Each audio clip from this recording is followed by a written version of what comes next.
Okay, welcome to ACTV. I'm here with Nicole Bird. Nicole, for those of you who may not be familiar with you or your work, can you tell us who you are and what it is you do? Well, my name is Nicole Bird. I am currently a teacher of writing. I teach screenwriting as well as creative writing in general, helping students establish and find their voices as writers. I'm also a screenwriter. I am a producer of short horror content. I'm also a published short story writer and poet. Just all around a lover of writer and all things writing. So thank you for having me. Oh, no problem. We're glad to have you here, and we're kind of celebrating the release of Pulp Modern Die Laughing. Pulp Modern, which has been around since 2011, is now a motion picture. We're hoping to sort of evolve the whole indie publishing scene in a certain way. And your short film, Mirrored, really contributed to that. And so I was wondering if you could tell us how Mirrored came into being.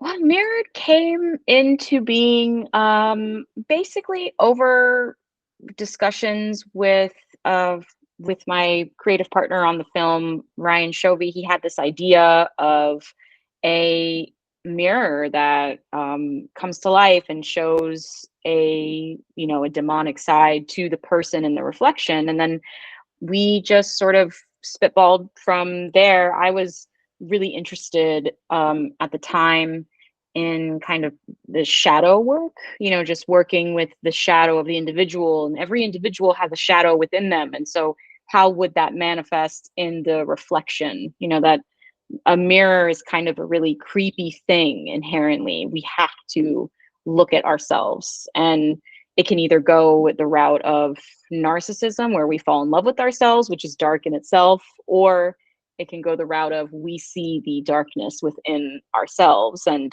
it terrifies us. And that's sort of how Mirrored grew.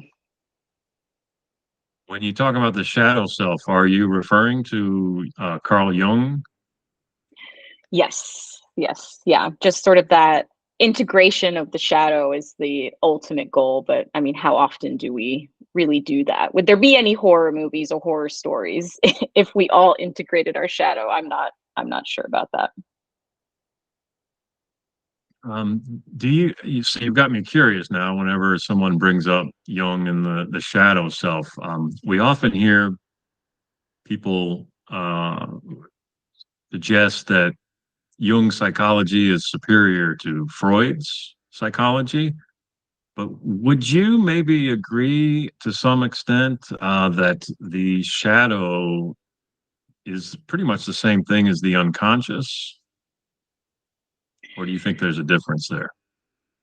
I actually think there can be commonalities, because there is, like if we talk about the unconscious, we talk about the collective unconscious and what we can mine from that. And that same phenomenon occurs with the shadow. Like if you see groups of people just being bewitched in a sense by this collective energy and the collective shadow. So I think there absolutely are commonalities in terms of Freud versus Jung. I think, I don't know, it's actually kind of interesting. Like there are places where they intersect, like the Venn diagram, but then there are places where they deviate. I actually read this article really recently that Freud had written, and it was about the macabre, like the uncanny that is in horror, and the different versions of that can occur. So I think both minds really did do so much work to establish modern horror. And, yes, actually, I have some beliefs that have gotten me cussed at. That I believe Freud and whoever, I don't even know if Freud came up is the originator of the idea of the unconscious, but I believe he was influenced heavily by Mary Shelley's Frankenstein and Dr. Jekyll and Mr. Hyde, Robert Louis Stevenson. I believe those both came out before Freud was writing and borrowing from some of his contemporaries. So I've always found that interesting, and it makes it, what you just said kind of plays into that, that he would have an interest in horror. Because again, I have a very unpopular opinion that the monster in the book Frankenstein doesn't actually exist. That it is the doctors. I don't even know if he's a I think he's a student. But anyway, the main characters unconscious or shadow self, if you will, because he's always unconscious, like literally unconscious, when the monster is doing its business. Hmm. And people say, well, they're both seen on the mountain in the end of the book, but people forget this book starts. It's been a while since I've read it, but Frankenstein starts as like a letter of someone else's recounting of that story. So there's all these layers there. And the most telling thing is that the student or the doctor is always unconscious Hmm. when Frankenstein is or not Frank, but when the monster is running around doing its business. And the whole creation of this monster is some sort of alchemy. It's not anything like what we see in the movies. It's more mystical the way it's Hmm. created. So I don't know. Okay. Uh, oh, go ahead. Do you have No, something? yeah, I actually I find that fascinating. I had not thought of Frankenstein as a sort of, maybe it might have been an outgrowth of his own unconscious, or his own, like a splitting or fracturing of his identity. So I find that Mhm. fascinating. I mean, and also too, so many people took from Mary Shelley and they don't give her her due credit. So I would agree with you Cool. there as well. She heavily influenced those lines of thought. So earlier when we were talking about the shadow self, you mentioned the idea of a collective shadow that would draw crowds. Do you think we have a little bit of that going on in the United States right now?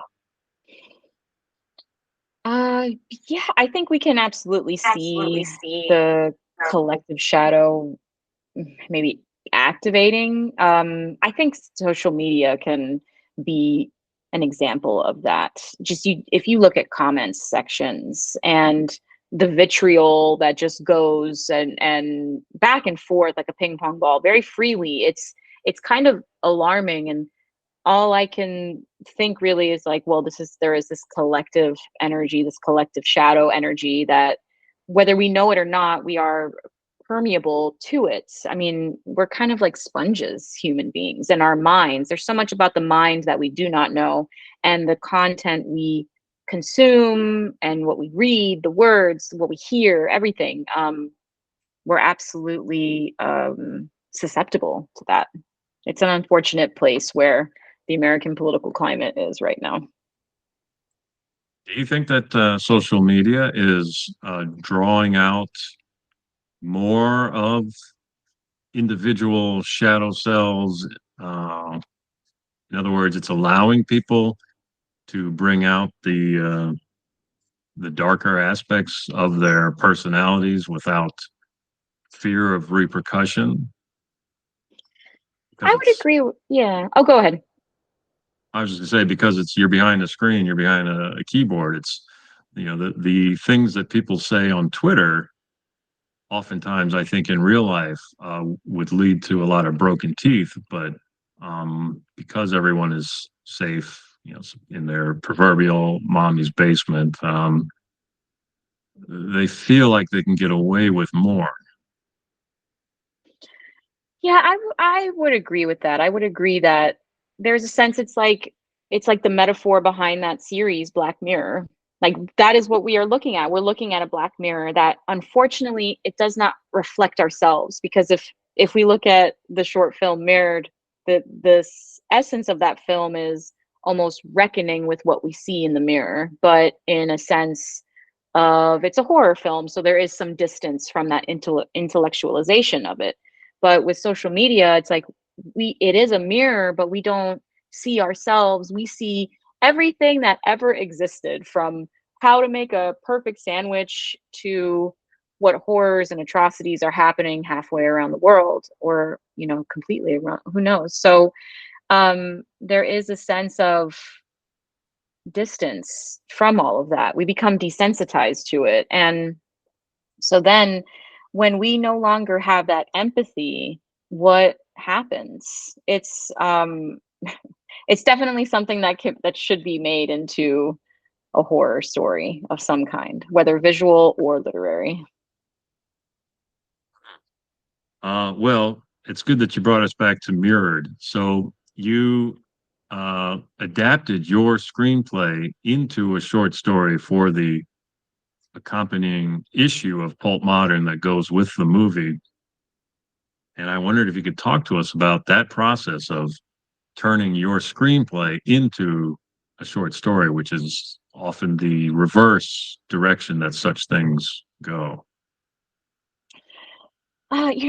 Adapting the mirrored screenplay to a short story was actually a really intriguing process, because you're taking, like you had said, it's typically the other way around. But taking a short script that is usually, scripts are only visual storytelling. We only see what's on the surface, and then you have to utilize visual methods in order to not only show character development, but also exhibit a narrative arc as well as tell a story. That's the great hat trick of screenwriting. And then adapting that into a short story wherein prose is the science of interiority.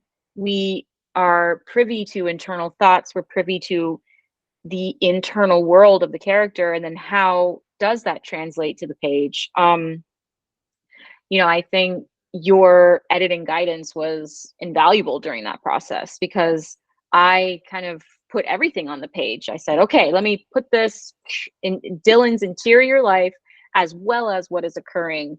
And then over the editorial stages, it became the short story that it needed to become, which was it was action oriented while maintaining that visual storytelling that to reveal the interiority of the character. I was really grateful for that process.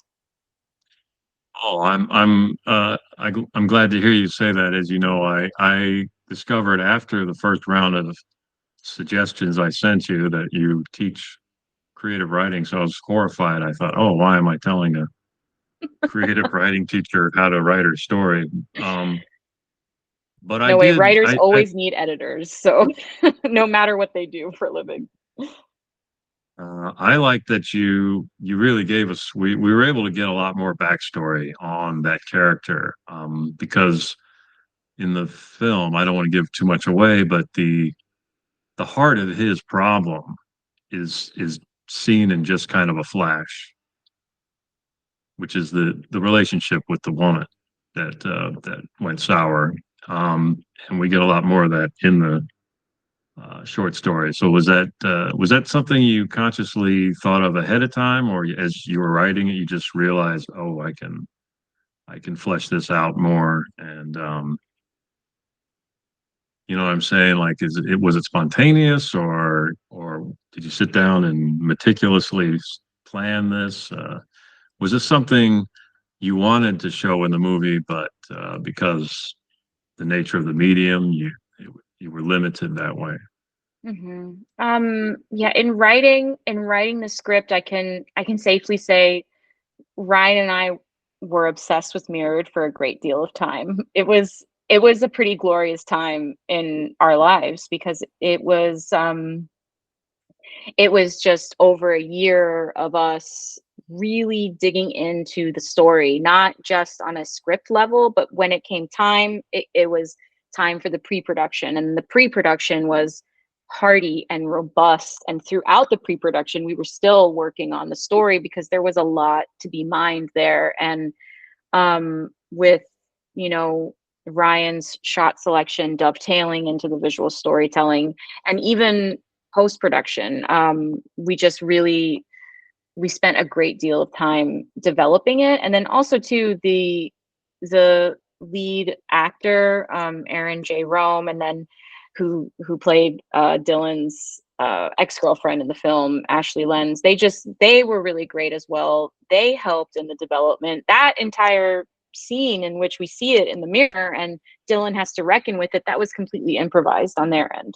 So it was just Mirrored was truly this, you know, the kind of flash in the pan thing that people talk about, and then when you're around it, you can feel it.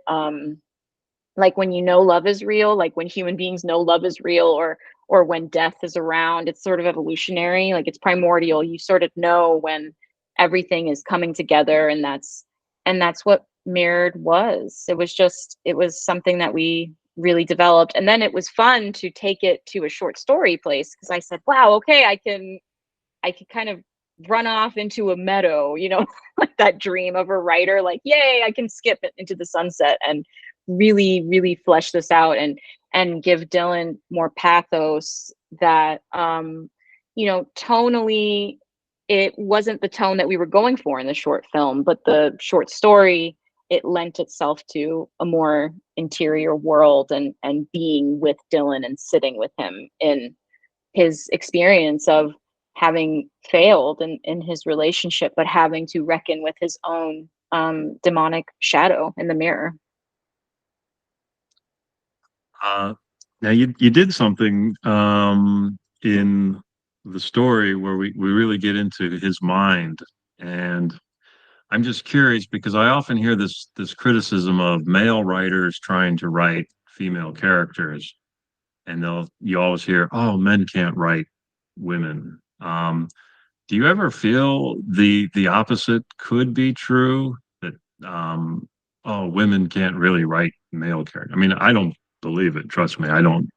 We have hundreds of years of literature that demonstrates that women can write men very well. But I'm just curious in this day and age where identity politics and representation and all that is now paramount in writing. Is that something that ever crosses your mind? Um, you know, it does. I do think about that because I think of course there are certain stories that should be told by someone belonging to that community. I think, you know, like I'm a Latin American woman. My family's from Puerto Rico. I have lived in America my whole life. I don't think I could write a story outside of my ethnic group. That's just how I feel. But I do think as writers, we know when something is inauthentic. I think that's always what we're going for. It's like the great book from John Dufresne on writing fiction that it's called The Lie That Tells the Truth. I think that's what we're always trying to do. We're always trying to find some truth in what we're writing. And so I do think there are instances in which I've read writing from men and the, you know, female characters are flat or are only there as part of this sort of object in a sense. But I've read male writers that write brilliantly with female characters. Like if you read anything by Juno Diaz, it's absolutely beautiful and brilliant. If you read John Bolton's poetry, it's absolutely gorgeous and captures a truth about existence. So I think it's that. I think it's like, are you writing something that is authentic and human? And if so, that gender lens won't matter. That was something I really worked at with writing Dylan. I said, okay, I have to get to this place of I want to do this male experience of what he is going through. I want to do it justice and I want to tell a truth that anybody could pick it up and relate to feeling like I hate what I see in the mirror. And then, oh God, I'm terrified by what I see in the mirror. Anybody can feel that. Right. So you said something interesting that you don't think that you could write a story outside of your ethnic group. But what about just a character? Do you think that's acceptable or? Um, I think so. I think so. I mean, I did that with Dylan. Dylan is a white male, white American male, and I am not. So I think it's, again, getting into the truth of the experience, of removing everything else, because at the heart of it, we're human, and this is really a story about um, self-loathing and the lengths that self-loathing can take you. So yeah, I think if you know the heart of it, if you know the foundation, yes, then it can be done. So the idea of self-loathing is not exclusive to any parameter, right? Uh, Yeah, definitely. every time we I look at my bank account, I experience self-loathing. Any writer can tell you Yeah, they've experienced self-loathing. yes. Okay, well, that's fascinating. I didn't want to run off into controversy land, but it's just that's an issue that really fascinates me because and I've I've got three nearly useless college degrees in the liberal arts, and all I was told as a white male is that my opinion is irrelevant. And I just sometimes I look around America, I'm just like everybody here is we're neighbors. We're neighbors. We work together, and we're all having a human experience. And I just personally believe like if you so there's such a thing as writing, and this is much more common in the older days, writing where you're mocking somebody who's different from you in some way, and obviously that's uh, a waste of time. I think that's a waste of everybody's time to write it or to read it. But writing in general, or and really art in general, I've always thought is an act of empathy. Um, it's why in acting in Hollywood, it's always bizarre to me when someone says, "Well, so and so can't play a paraplegic because they're not paraplegic." Well, but the whole point of acting is getting into someone else's shoes. That may not be the best example there, but you know what I'm saying? Like it's a fine line though, because I also understand the idea of feeling mocked by somebody that may have no idea, what your experience is like. Uh, anyway, I'm sure that's a debate that's going to go on for a long time. Let's discuss something a little more fun. So I watched one of your other horror films. I think it's called Lovers. It's Oh, or yes, Lover, Lover. Lover. Yes, Yeah. Is that the same? That's the same actor, isn't it? it is. Yes. Um, so I was just wondering how you developed your interest in horror. Oh, well, how I developed my interest in horror, I think it just began, well, I have to be totally honest. It began when I was 12 years old, and Scream had just come out in, what was it, 1996, 1997, and I begged my mother to rent it from Blockbuster Video, and I wore out the video cassette from Blockbuster. and and that my local Blockbuster was calling my house wanting it back, and then finally my mom bought it for me, which I was very grateful. And I just really fell in love with horror. I also really loved Alfred Hitchcock. I found horror interesting because I thought it was a place to discuss not only things that were happening in society. It could speak to a larger threat or fear that was felt collectively, but it also it made sense for me, the daily cruelties of life. Like, horrible things happen. I think that's a very cool thing about Halloween. Halloween is, I mean, maybe my all-time favorite horror. I could pretty much put it on at any time, and it's about these evils that are just sauntering through our daily lives, and it's in a safe place, quote unquote. Haddonfield is a safe place, and so it can happen anywhere. I just found horror very, very interesting, and I loved Psycho. Psycho was another movie that I loved, that um this woman who just happened to be on the run ran into a psychopath, and that was it, and that was the end of Marion Crane, and which was super interesting in terms of story structure. It's like we're almost halfway through the film and the main character's gone. It's just, it kind of pushes.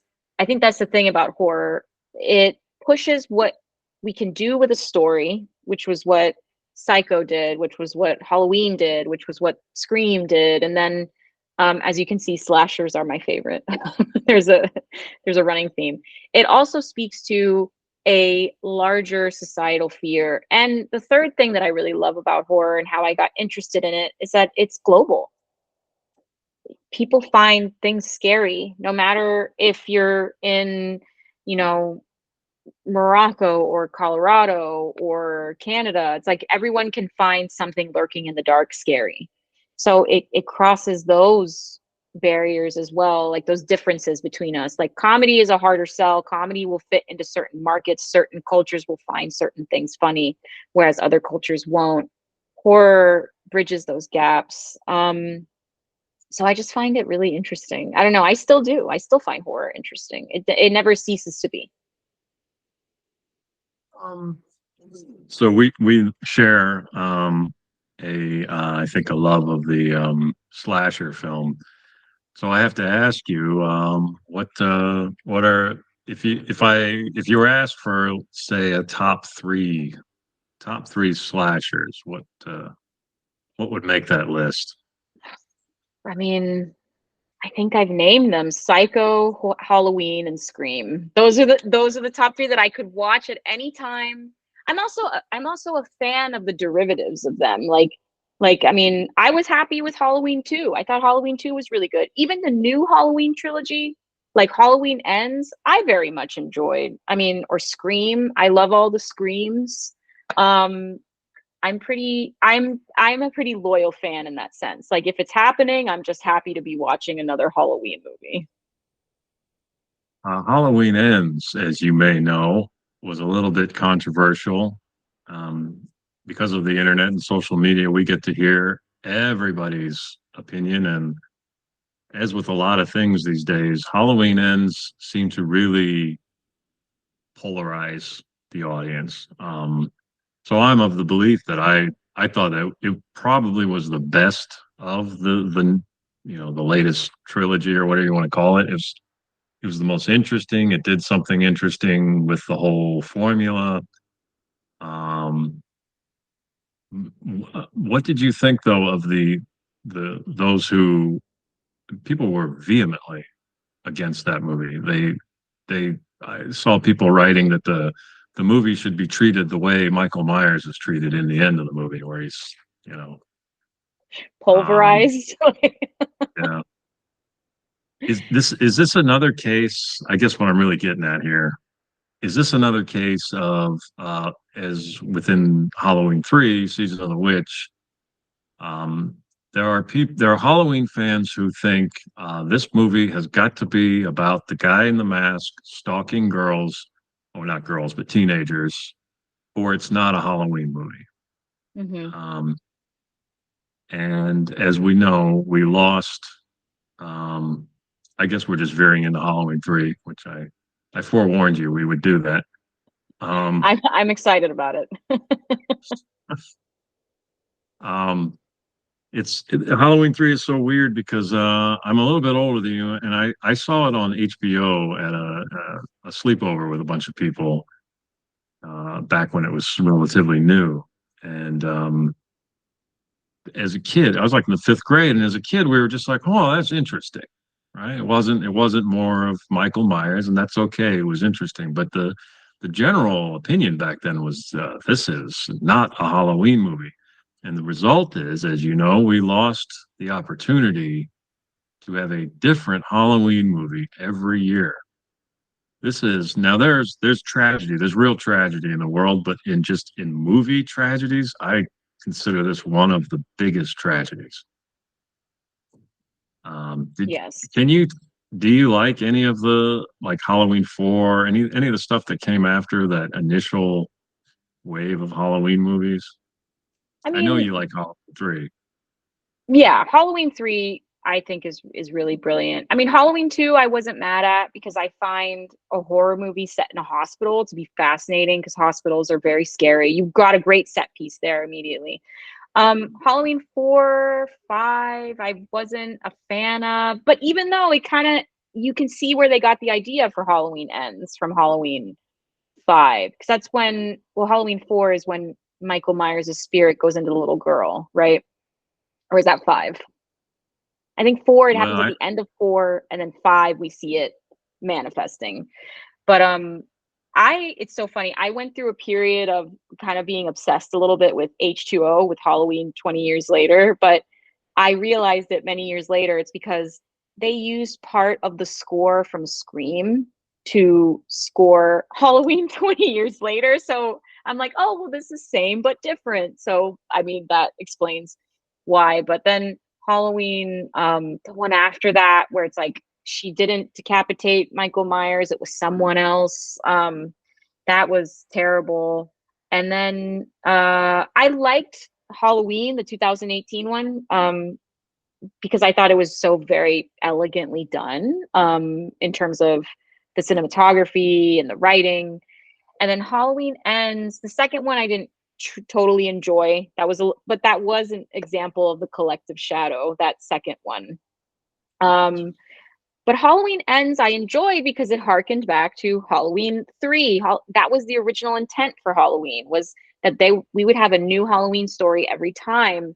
Um, and uh it kind of spoke to also that it's like Michael Myers, it's not Michael Myers. Michael Myers is just assisted by evil forces. And those evil forces continue despite Michael Myers being gone, despite the shell of that evil force being um being utilized and then destroyed, that still there is something intangible about evil, and that's what I find interesting. I think that gets to the essence of Halloween, especially at the end, that Michael Myers, in the original one, he survives being shot several times, and then he just disappears. And so I think that's what I enjoyed about Halloween 3, was that it spoke to another type of intangible evil. um I also love Tom Atkins, like what a hero of the 80s. So I was happy to see him, and then the way it's done, and then the sort of this what's the word I'm looking for? This like ambiguously kind of dour, macabre ending. That was really satisfying as well. Oddly, I don't know why, but I think because it's like a great ending is unexpected as well as inevitable. A story could not have ended in any other way but you're still surprised by it. Um, it's a shame that Halloween Ends. Everybody hates it. I was just talking about Halloween Ends yesterday with my students, and the entire classroom was like, "Oh, it was terrible," blah, like, spewing their disdain. And I don't really understand why. It was a very satisfying. Also, too, it's like, what woman hasn't become emotionally involved with a terrible man who there were red flags and she ignored them because of her own traumatic past.